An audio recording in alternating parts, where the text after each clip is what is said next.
میں لڑکیوں کے گارجین کو ایک حکم دیا گیا کہ جب آپ اپنی لڑکی کے لیے رشتہ تلاش کریں تو ایمان کو ترجیح دیں، سب سے پہلے ایمان دیکھیں، سب سے پہلے دینداری دیں۔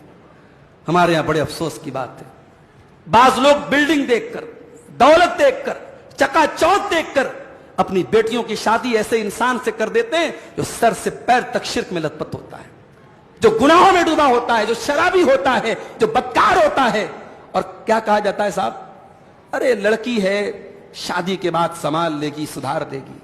معاف کرنا بھائیوں، اپنی بیٹیوں کو کوئی ڈٹرجنٹ پاؤڈر مت سمجھو جس کے ذریعے وہ بدکار لڑکوں کے کردار کو صاف کر لے گی۔ ان بیٹیوں کو بڑے لاڈ اور پیار سے پالتے ہو، بڑی محبتوں سے ان بیٹیوں کے نخرے اٹھاتے ہو، اور پھر بلڈنگ دیکھ کر اور دولت دیکھ کر اور دنیا کی نعمتیں دیکھ کر کسی مشرک، کسی بدکار اور کسی بدعتی کے حوالے کرے تو شرم آنی چاہیے۔ وہ باپ ظالم ہے جو اپنی بیٹی کو ایسے انسان کے حوالے کرتا ہے، اور دلیل یہ دیتے ہو کہ صاحب وہ جا کر کے اس گھر کا ماحول سدھار لے گی۔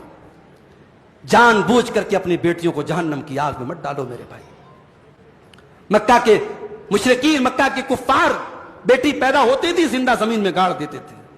ہم اس واقعے کو جب پڑھتے ہیں ہمارے رونگٹے کھڑے ہو جاتے ہیں، ہمارے دل میں غصہ پیدا ہوتا ہے، ایسا کیسے ہو سکتا ہے؟ بیٹی کا باپ اپنی بیٹی کے ساتھ ایسا کیسے کر سکتا ہے؟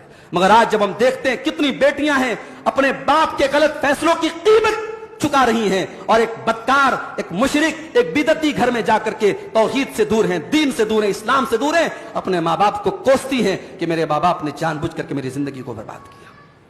میرے بھائیوں، اس لیے اپنی بیٹیوں کی شادی کرو تو بلڈنگ چاہے کمزور ہو، لڑکا چاہے بہت متوسط درجے کا ہو، معمولی کمانے والا ہو، بہت زیادہ پیسے والا نہ ہو، لیکن دیندار ہے، ایمان والا ہے، توحید والا ہے، اس لڑکے کو ترجیح دو، اس رشتے کو ترجیح دو۔ میرے بھائیوں، انشاءاللہ اس رشتے میں اللہ تبارک و تعالیٰ برکت پیدا کرے گا۔